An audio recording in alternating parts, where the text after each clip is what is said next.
July 1984. A new rating appears between family-friendly and adults-only, PG-13. Parents wanted clearer warnings. Studios wanted a lane wide enough for teens and date-night crowds. One extra letter on a poster would reshape summer blockbusters for decades. Myth: movie ratings are federal law enforced like speed limits. Reality: in the United States, they are voluntary industry labels administered by the Classification and Rating Administration. Theaters choose to participate. Studios submit cuts. No government censor stamps each frame, but marketplace pressure makes the system feel mandatory. 1984 brought intense debate after family adventure films pushed PG further than some parents expected. The new PG-13 slot signaled stronger material than PG, but not restricted the way R is. Studios gained a marketing sweet spot, edgy enough to feel grown-up, open enough for huge opening weekends.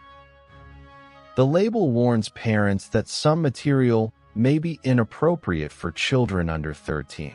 It is guidance, not a hard age gate.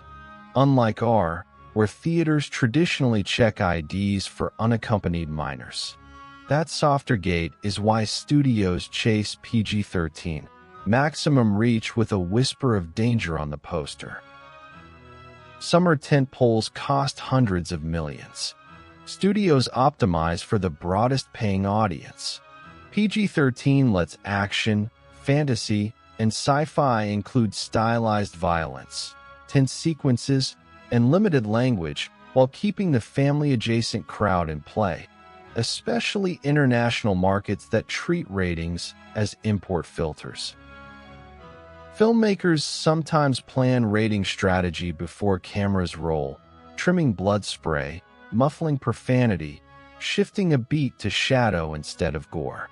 Editors deliver alternate cuts. Producers negotiate frame by frame with raters. The creative version you imagine and the version that earns PG-13 can be cousins, not twins. Perception matters. One harsh profanity can sting more than a long battle. Raters weigh context, humor, consequence, glamorization. A gritty war scene may pass differently than a casual insult. Studios study precedent the way lawyers study case law, because precedent becomes next summer's template. By the 2000s, PG-13 action became its own grammar. Quick cuts, implied impacts, blood suggested not splattered, stakes high, but bodies rarely linger.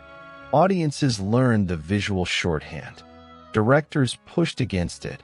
Accountants defended it. The rating trained an entire genre's rhythm. Some stories demand explicit content, adult themes, horror that cannot soften without hollowing the point. Others flirt with unrated or director's cuts on home video. Theatrical PG-13 remains the mass-market crown. Streaming and physical media later host the sharper version the boardroom feared. PG-13 is American shorthand. Other countries run different boards, sometimes stricter, sometimes looser, forcing new trims per territory. A single global blockbuster may ship a dozen compliance cuts. The rating on your local poster is a regional translation of the same commercial puzzle. Voluntary system. PG-13, born 1984. Studios chase reach. Editors trim for guidance labels. Action learned a visual grammar. International cuts multiply. One middle rating did not just warn parents. It taught Hollywood how loud a blockbuster could scream and still sell the most tickets. Subscribe for more screen business, ratings, releases, and revenue drawn clearly, told calmly. The letter on the poster is a strategy, not a footnote. This is Screen Sketch.